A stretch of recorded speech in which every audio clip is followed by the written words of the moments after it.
ലോകത്ത് അനവധി യുദ്ധമുഖങ്ങളാണ് ഈ കഴിഞ്ഞ കുറച്ചു മാസങ്ങളായി തുറന്നത്. അതിലൊന്ന് ഇപ്പോഴും സംഭവിച്ചുകൊണ്ടിരിക്കുന്നു, റഷ്യ ഉക്രൈൻ യുദ്ധം. ഏറ്റവും ഒടുവിൽ നടന്ന സമാധാന ചർച്ചകളിലും തീരുമാനമാകാതെ പിരിഞ്ഞു. ഇസ്രായേൽ ഇറാൻ സംഘർഷം വലിയൊരു യുദ്ധത്തിലേക്ക് പോകുമെന്ന് തോന്നിച്ചിട്ട് കെട്ടടങ്ങുകയുണ്ടായി. അതുപോലെ തന്നെ ഇന്ത്യയും പാകിസ്ഥാനും തമ്മിലുള്ള ഓപ്പറേഷൻ സിന്ദൂറുമായി ബന്ധപ്പെട്ട് ഇന്ത്യയും പാകിസ്ഥാനും തമ്മിൽ ഉടലെടുത്ത സംഘർഷം, ഇസ്രായേൽ ഗാസയിൽ നടത്തുന്ന ആക്രമണങ്ങൾ, അതുപോലെ സിറിയയിൽ നടത്തുന്ന ആക്രമണങ്ങൾ, ഇങ്ങനെ വിവിധ മേഖലകളിൽ വിവിധ രാജ്യങ്ങൾ തമ്മിൽ പോരടിക്കുകയാണ്. അപ്പോഴാണ് ഏഷ്യയിൽ മറ്റൊരു യുദ്ധമുഖം തുറക്കുന്നത്. ഇപ്പോൾ ഏറ്റവും ഒടുവിലത്തെ റിപ്പോർട്ടുകൾ പ്രകാരം കംബോഡിയയിലെ സൈനിക ലക്ഷ്യങ്ങളിൽ തായ്ലൻഡ് ബോംബിട്ടു എന്നാണ്. ഇരു രാജ്യങ്ങൾക്കും തമ്മിലുള്ള സംഘർഷം, അതിന് പല കാരണങ്ങളുണ്ട്. ഒരുപക്ഷെ ഒട്ടും പ്രതീക്ഷിക്കാത്ത ഒരു സംഘർഷമായിട്ടാണ് ഇതിപ്പോൾ ഉയർന്നു വന്നിരിക്കുന്നത്. കാലങ്ങളായി ഈ രണ്ട് രാജ്യങ്ങളും തമ്മിൽ അതിർത്തി തർക്കങ്ങൾ ഉണ്ടായെങ്കിലും അതൊരു വലിയ യുദ്ധത്തിലേക്ക് പോകുന്ന ലക്ഷണമാണ് കാണുന്നത്. നമുക്ക് തായ്ലൻഡും കംബോഡിയയും തമ്മിലുള്ള പ്രശ്നങ്ങൾ ഈ വീഡിയോയിലൂടെ ചർച്ച ചെയ്യാം. 800 കിലോമീറ്റർ ദൈർഘ്യമുള്ള അതിർത്തിയെ ചൊല്ലി തായ്ലൻഡും കംബോഡിയയും തമ്മിൽ വളരെ കാലമായി തർക്കമുണ്ട്. അതിർത്തിയിലെ ഏറ്റുമുട്ടലിൽ 1 ഡസനോളം തായ് സൈനികർ കൊല്ലപ്പെടുകയും ഒരു സാധാരണക്കാരന് പരിക്കേൽക്കുകയും ചെയ്തതിനെ തുടർന്ന് ഇപ്പോൾ സംഘർഷം രൂക്ഷമായി. കംബോഡിയയിലെ സൈനിക ലക്ഷ്യങ്ങൾ ആക്രമിക്കാൻ തായ്ലൻഡ് നിരവധി യുദ്ധ വിമാനങ്ങളെ വിന്യസിച്ചു. തായ്ലൻഡും കംബോഡിയയും തമ്മിലുള്ള സംഘർഷം വർദ്ധിച്ചു വരികയാണ്. 800 കിലോമീറ്റർ അതിർത്തി ചൊല്ലിയാണ് ഇരു രാജ്യങ്ങളും തമ്മിൽ വളരെ കാലമായി തർക്കിക്കുന്നത്. അതിർത്തിയിൽ ഒരാഴ്ച നീണ്ടുനിന്ന ഏറ്റുമുട്ടലുകളെ തുടർന്ന് ഇപ്പോൾ പ്രശ്നം നിയന്ത്രണാതീതമാകുമെന്ന് ഭീഷണിയാണ്. അതിർത്തിയിൽ ഇരു രാജ്യങ്ങളുടെയും സൈന്യം ഏറ്റുമുട്ടിയതിനെ തുടർന്നാണിത്. ഏകദേശം 1 ഡസനോളം തായ് സൈനികർ കൊല്ലപ്പെടുകയും ഒരു സാധാരണക്കാരന് പരിക്കേൽക്കുകയും ചെയ്തു. അതേ തുടർന്ന് കംബോഡിയയിലെ ലക്ഷ്യങ്ങൾ ആക്രമിക്കാൻ തായ്ലൻഡ് നിരവധി യുദ്ധവിമാനങ്ങൾ വിന്യസിച്ചു. ഏറ്റുമുട്ടലുകൾക്ക് കാരണം ഇരു രാജ്യങ്ങളും പരസ്പരം ആരോപിച്ചു. പക്ഷേ എന്താണ് സംഭവിച്ചത്? എന്തുകൊണ്ടാണ് ഈ രാജ്യങ്ങൾ തമ്മിലുള്ള സംഘർഷങ്ങൾ വർദ്ധിക്കുന്നത്? ആദ്യം നമുക്ക് തായ്ലൻഡും കംബോഡിയയും തമ്മിലുള്ള അതിർത്തി തർക്കം നോക്കാം. ഈ രണ്ടു രാജ്യങ്ങളും തെക്കുകിഴക്കൻ ഏഷ്യയിലാണ് സ്ഥിതി ചെയ്യുന്നത്. അതിർത്തി സംഘർഷങ്ങളുടെ ഉത്ഭവം 1900-ന്റെ ആരംഭം മുതൽക്കുള്ളതാണ്. കംബോഡിയ ഫ്രാൻസ് ഭരിച്ചിരുന്ന കാലമായിരുന്നു അത്. അന്ന് സിയാം എന്നറിയപ്പെട്ടിരുന്ന തായ്ലൻഡ് ഒരു സ്വതന്ത്ര രാഷ്ട്രമായിരുന്നു. 1907-ൽ ഫ്രഞ്ചുകാർ തായ്ലൻഡിനും കംബോഡിയയ്ക്കും ഇടയിലുള്ള അതിർത്തി നിർണയിച്ചു. അതിർത്തി രണ്ട് രാജ്യങ്ങൾക്കിടയിലുള്ള സ്വാഭാവികമായ അതിർത്തി രേഖ പിന്തുടരാൻ ഉദ്ദേശിച്ചിട്ടുള്ളതായിരുന്നു. എന്നിരുന്നാലും പിന്നീട് തായ്ലൻഡ് ഇതിനെ എതിർത്തു. രണ്ടാം ലോക മഹായുദ്ധം പൊട്ടിപ്പുറപ്പെട്ടപ്പോൾ ജപ്പാൻ ഈ പ്രദേശം കൈവശപ്പെടുത്തി. യുദ്ധകാലത്ത് തായ്ലൻഡ് ആ പ്രദേശങ്ങളുടെ നിയന്ത്രണം തിരിച്ചുപിടിച്ചു. എന്നിരുന്നാലും ജപ്പാൻ അമേരിക്കയ്ക്ക് കീഴടങ്ങിയതിനു ശേഷം പ്രദേശങ്ങളുടെ നിയന്ത്രണം കംബോഡിയയ്ക്ക് തിരികെ ലഭിച്ചു. അടുത്ത നൂറ്റാണ്ടിൻ്റെ ഭൂരിഭാഗവും അതിർത്തി തർക്കങ്ങളാൽ കുടുങ്ങിയാണ് ഇരു രാജ്യങ്ങളും ചിലവഴിച്ചത്. 2000-ൽ ഒരു സംയുക്ത അതിർത്തി കമ്മീഷൻ രൂപീകരിക്കുന്നതുൾപ്പെടെ ഈ പ്രശ്നം പരിഹരിക്കാൻ രാജ്യങ്ങൾ ആവർത്തിച്ച് ശ്രമിച്ചിട്ടുണ്ടെങ്കിലും കാര്യമായൊന്നും നേടിയെടുക്കാൻ കഴിഞ്ഞില്ല. പ്രത്യേകിച്ച് ചില ക്ഷേത്രങ്ങളുടെ ഉടമസ്ഥാവകാശം ഒരു സങ്കീർണമായ വിഷയമാണ്. ഒരു പ്രധാന ചരിത്ര നാഴികക്കല്ലായ തായ്ലൻഡിലെ പ്രിയവിഹാർ അഥവാ ഖാവോ ഫ്ര വിഹാർ എന്ന 11-ാം നൂറ്റാണ്ടിലെ ഒരു ഹിന്ദു ക്ഷേത്രം ഇരു രാജ്യങ്ങൾക്കിടയിൽ വലിയ ചർച്ചകൾക്കും പ്രശ്നങ്ങൾക്കും വിഷയമായിട്ടുണ്ട്. 1962-ൽ അന്താരാഷ്ട്ര നീതിന്യായ കോടതി ക്ഷേത്രം കംബോഡിയയ്ക്ക് നൽകി. പക്ഷേ തായ്ലൻഡ് ചുറ്റുമുള്ള ഭൂമിയിൽ അവകാശവാദം ഉന്നയിക്കുന്നത് തുടർന്നു. 2003-ൽ കംബോഡിയയുടെ ലോക പൈതൃക പട്ടികയിൽ ഉൾപ്പെട്ട അങ്കോർവാട്ട് ക്ഷേത്രത്തിൻ്റെ അധികാരപരിധി ചോദ്യം ചെയ്ത് ഒരു തായ് സെലിബ്രിറ്റി നടത്തിയ പരാമർശത്തിൻ്റെ പേരിൽ കലാപകാരികൾ നോംപെന്നിലെ തായ് എംബസിയും തായ് ബിസിനസ്സുകളും കത്തിച്ചു. ഈ തർക്കപ്രദേശങ്ങളിൽ വരുന്ന മറ്റു ചില ക്ഷേത്രങ്ങളാണ് ടാ മോൻ തോം, ടാ മുയൻ തോം. 2008-ൽ കംബോഡിയ പ്രീവിഹാർ ക്ഷേത്രത്തെ യുനെസ്കോയുടെ ലോക പൈതൃക സ്ഥലമായി പട്ടികപ്പെടുത്താൻ ശ്രമിച്ചതിനെ തുടർന്ന് സംഘർഷം രൂക്ഷമായി.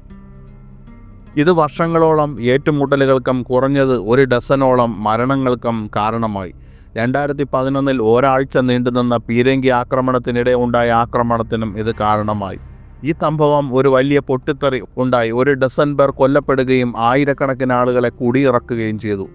പിന്നീട് 2013 കംബോഡിയയുടെ നീക്കത്തെ തുടർന്ന് അന്താരാഷ്ട്ര നീതിന്യായ കോടതി വീണ്ടും അതിൻ്റെ തീരുമാനം സ്ഥിരീകരിച്ചു. ക്ഷേത്രത്തിന് ചുറ്റുമുള്ള ഭൂമിയും കംബോഡിയയുടെ ഭാഗമാണെന്ന് പറഞ്ഞുകൊണ്ട് തായ് സൈനികരെ പിൻവലിക്കാൻ ഉത്തരവിട്ടുകൊണ്ട് വീണ്ടും ഇൻ്റർനാഷണൽ കോർട്ട് ഫോർ ജസ്റ്റിസ് അനുകൂലമായി വിധിച്ചു. ഈ തീരുമാനം തായ്ലൻഡിൽ നല്ല ഫലം കണ്ടില്ല എന്ന് പറയേണ്ടതില്ലല്ലോ. ICJയുടെ അധികാരപരിധി അംഗീകരിക്കുന്നില്ലെന്നും ഇരു രാജ്യങ്ങളും തമ്മിലുള്ള ഏതെങ്കിലും വൈരുദ്ധ്യമുള്ള അതിർത്തി അവകാശവാദങ്ങൾ നിലവിലുള്ള ഉഭയകക്ഷി സംവിധാനത്തിലൂടെ പരിഹരിക്കണമെന്നും തായ്ലൻഡ് പറഞ്ഞു. വിഷയം അവസാനിപ്പിച്ചതായി കരുതുന്നതായും ഈ വിഷയത്തിൽ തായ്ലൻഡുമായി ഇടപഴകാൻ വിസമ്മതിക്കുന്നതായും കംബോഡിയ പറഞ്ഞു. ഫെബ്രുവരിയിൽ ഇരു രാജ്യങ്ങളും തമ്മിലുള്ള സംഘർഷം വീണ്ടും ആളിക്കത്തി. ഈ സമയത്ത് തർക്കപ്രദേശങ്ങളിലൊന്നിലെ അതിർത്തിയിലുള്ള ഒരു പുരാതന ക്ഷേത്രത്തിൽ കംബോഡിയൻ സൈനികരും അവരുടെ കുടുംബാംഗങ്ങളും പ്രവേശിച്ചു. അവർ കംബോഡിയൻ ദേശീയ ഗാനം ആലപിച്ചു. ഇത് തായ് സൈനികരുമായി ഒരു ചെറിയ വാക്കുതർക്കത്തിലേക്ക് നയിച്ചു. ഈ കൈമാറ്റം വൈറലായി. ഇരു രാജ്യങ്ങളും വലിയ പ്രതിഷേധത്തിന് കാരണമായി. പിന്നീട് മെയ് മാസത്തിൽ അതിർത്തിക്കപ്പുറത്ത് നടന്ന വെടിവയ്പിൽ ഒരു കംബോഡിയൻ സൈനികൻ മരിച്ചു. കംബോഡിയ, തായ്ലൻഡ്, ലാവോസ് എന്നിവ ചേരുന്ന സ്ഥലമായ എമറാൾഡ് ട്രയാങ്കിളിൽ വെച്ചാണ് സൈനികൻ കൊല്ലപ്പെട്ടത്.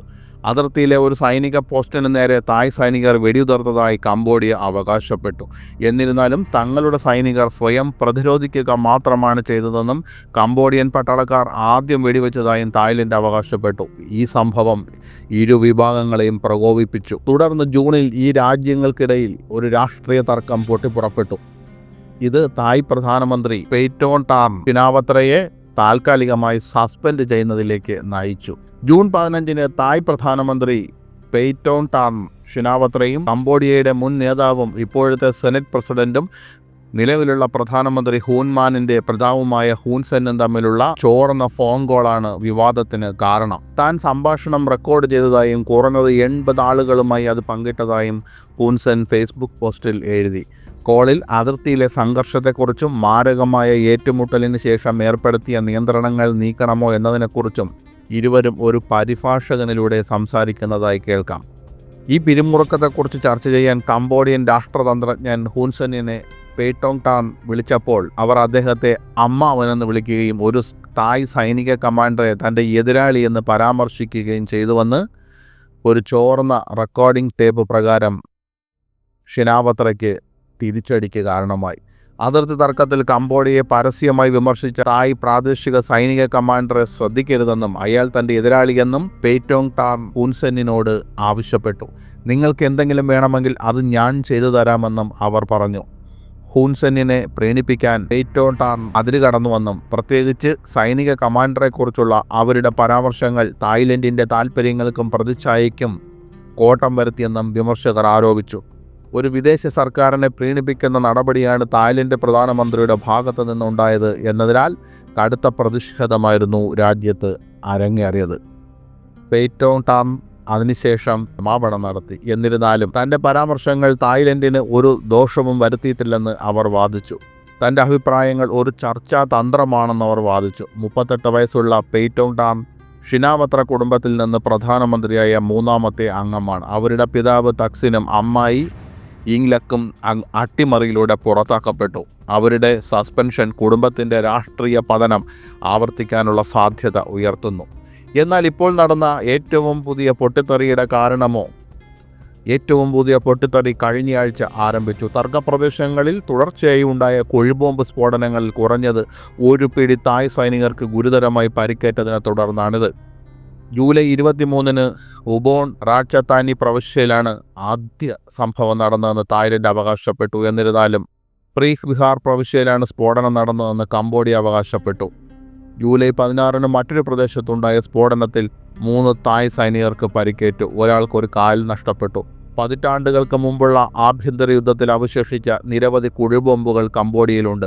മൈൻ നീക്കം ചെയ്യുന്ന ഗ്രൂപ്പുകളുടെ കണക്കനുസരിച്ച് ദശലക്ഷക്കണക്കിന് വരും. തർക്കപ്രദേശത്ത് കംബോഡിയ പുതിയ റഷ്യൻ നിർമ്മിത കുഴിബോംബുകളും ആൻറ്റി പേഴ്സണൽ മൈനുകളും സ്ഥാപിച്ചതായി തായ്ലൻഡ് ആരോപിച്ചു. എന്നാൽ കംബോഡിയ ഈ അവകാശവാദം നിഷേധിച്ചു. ഒട്ടാവ ഉടമ്പടി കംബോഡിയ ലംഘിച്ചുവെന്ന് തായ്ലൻഡ് അവകാശപ്പെട്ടു. ഈ ഒട്ടാവ ഉടമ്പടി പ്രകാരം മൈനുകളുടെ ഉപയോഗവും ഉൽപ്പാദനവും നിരോധിക്കുന്നു. സൈനികർ പരസ്പരം സമ്മതിച്ച പെട്രോളിംഗ് റൂട്ടുകളിൽ നിന്ന് വ്യതിചലിച്ചുവെന്നും പതിറ്റാണ്ടുകളുടെ യുദ്ധത്തിൽ അവശേഷിച്ച ഒരു മൈനാണ് അവിടെ കാണപ്പെട്ടതെന്നും പ്രശ്നമുണ്ടായതെന്നും കംബോഡിയ അവകാശപ്പെട്ടു. പെട്രോളിങ്ങിനായി സമ്മതിച്ച പാതകൾ ഉപയോഗിക്കുന്നതുമായി ബന്ധപ്പെട്ട് 2000-ലെ കരാർ തായ്ലൻഡ് ലംഘിച്ചുവെന്ന് കംബോഡിയയുടെ പ്രതിരോധ മന്ത്രാലയം ആരോപിച്ചു. തുടർന്ന് വ്യാഴാഴ്ച കാര്യങ്ങൾ വേഗത്തിൽ വഷളായി. അതിർത്തിയിൽ ഇരു രാജ്യങ്ങളിലും സൈനികർ തമ്മിലുള്ള ഏറ്റുമുട്ടലിൽ കുറഞ്ഞത് 11 തായ് സിവിലിയന്മാരും ഒരു സൈനികനും മരിച്ചു. 24 സാധാരണക്കാർക്കും 7 സൈനികർക്കും പരിക്കേറ്റു.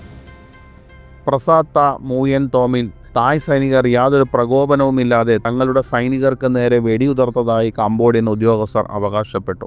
15 മിനിറ്റിന് ശേഷം തങ്ങളുടെ സൈന്യം തിരിച്ചടിച്ചതായി അവർ അവകാശപ്പെട്ടു. കംബോഡിയൻ സൈന്യം ആയുധങ്ങൾ ഉപയോഗിക്കാൻ തുടങ്ങുകയും തായ് പ്രദേശത്തേക്ക് വെടിയുതിർക്കുകയും ചെയ്തു. ഇത് ഉദ്യോഗസ്ഥരെയും നിരപരാധികളായ സാധാരണക്കാരെയും ബാധിച്ചുവെന്ന് പേറ്റോൺ ടാം അവകാശപ്പെട്ടു. തുടർന്ന് ഒരു തായ് F-16 വിമാനം കംബോഡിയയിലെ സൈനിക ലക്ഷ്യങ്ങളിൽ ബോംബാക്രമണം നടത്തി. ഈ ആക്രമണത്തെ കംബോഡിയയിലെ അധികാരികൾ അപകടകരമായ ഒരു ആക്രമണമായി അപലപിച്ചു. തർക്ക അതിർത്തിയിൽ തായ്ലൻഡ് വിന്യസിക്കാൻ തയ്യാറായ 6 F-16 യുദ്ധവിമാനങ്ങളിൽ ഒന്ന് കംബോഡിയയിലേക്ക് വെടിയുതിർക്കുകയും ഒരു സൈനിക ലക്ഷ്യം നശിപ്പിക്കുകയും ചെയ്തതായി തായ് സൈന്യം അറിയിച്ചു. ഏറ്റുമുട്ടലിന് തുടക്കമിട്ടതായി ഇരു രാജ്യങ്ങളും പരസ്പരം ആരോപിച്ചു.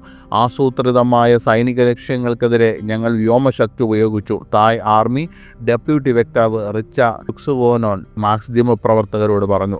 കംബോഡിയയുമായുള്ള അതിർത്തിയും തായ്ലൻഡ് അടച്ചു. ജെറ്റുകൾ ഒരു റോഡിൽ 2 ബോംബുകൾ വർഷിച്ചതായും കംബോഡിയയുടെ പരമാധികാരത്തിനും പ്രാദേശിക സമഗ്രതയ്ക്കുമെതിരെ തായ്ലൻഡ് എന്ന രാജ്യത്തിൻ്റെ അശ്രദ്ധവും ക്രൂരവുമായ സൈനികാക്രമണത്തെ അപലപിക്കുന്നതായും കംബോഡിയയുടെ പ്രതിരോധ മന്ത്രാലയം പറഞ്ഞു. പ്രശ്നങ്ങൾ സമാധാനമായി പരിഹരിക്കാൻ ആഗ്രഹിക്കുന്ന നിലപാട് കംബോഡിയ എപ്പോഴും നിലനിർത്തിയിട്ടുണ്ട്. എന്നാൽ ഈ സാഹചര്യത്തിൽ സായുധാക്രമണത്തിനെതിരെ സായുധ സേന ഉപയോഗിച്ച് പ്രതികരിക്കുകയല്ലാതെ ഞങ്ങൾക്ക് മറ്റു മാർഗമില്ല എന്ന് കംബോഡിയൻ പ്രധാനമന്ത്രി ഹൺ മാനറ്റ് ഫേസ്ബുക്കിൽ എഴുതി. ബുധനാഴ്ച വൈകുന്നേരം തായ്ലൻഡ് കംബോഡിയയിലെ അംബാസഡറെ തിരിച്ചു വിളിക്കുകയും ബാങ്കോക്കിലെ കംബോഡിയയുടെ സ്ഥാനപതിയെ പുറത്താക്കുമെന്ന് പ്രഖ്യാപിക്കുകയും ചെയ്തതിനു ശേഷമാണ് ഏറ്റുമുട്ടലുണ്ടായത്.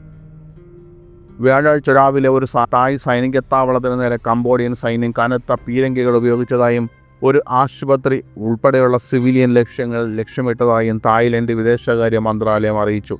ഇത് സാധാരണക്കാർക്ക് ജീവഹാനി വരുത്തിവെച്ചു. കംബോഡിയ സായുധ ആക്രമണം തുടരുകയും തായ്ലൻഡിൻ്റെ പരമാധികാരത്തിന്മേലുള്ള ലംഘനങ്ങൾ നടത്തുകയും ചെയ്താൽ സ്വയം പ്രതിരോധ നടപടികൾ ശക്തമാക്കാൻ റോയൽ തായ് സർക്കാർ തയ്യാറാണെന്ന് മന്ത്രാലയം പ്രസ്താവനയിൽ പറഞ്ഞു. കുട്ടികളും വൃദ്ധരും ഉൾപ്പെടെയുള്ള തായ് നിവാസികൾ സുരിൻ അതിർത്തി പ്രവിശ്യയിലെ കോൺക്രീറ്റ് കൊണ്ട് നിർമ്മിച്ചതും മണൽച്ചാക്കുകളും കാർ ടയറുകളും ഉപയോഗിച്ച് ഉറപ്പിച്ചതുമായ ഷെൽട്ടറുകളിലേക്ക് ഓടി. എത്ര റൗണ്ടുകൾ വെടിവെച്ചു എണ്ണമറ്റ തവണ എന്ന് ഒരു അജ്ഞാതയായ സ്ത്രീ തായ് പബ്ലിക് ബ്രോഡ്കാസ്റ്റിംഗ് സർവീസിനോട് പറഞ്ഞു. പശ്ചാത്തലത്തിൽ ഇടയ്ക്കിടെ വെടിവയ്പ്പുകളും സ്ഫോടനങ്ങളും കേൾക്കാം.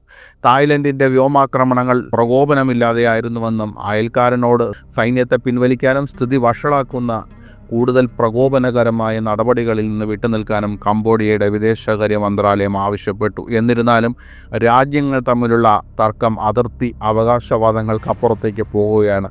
നൂറ്റാണ്ടുകൾക്ക് മുമ്പ് അവ വലുതും മത്സരിക്കുന്നതുമായ 2 സാമ്രാജ്യങ്ങളായിരുന്നു. ആ കാലം മുതൽ ഇരു രാജ്യങ്ങൾക്കുമിടയിൽ ആഴത്തിനുള്ള ഒരു സാംസ്കാരിക ശത്രുതയുണ്ട്.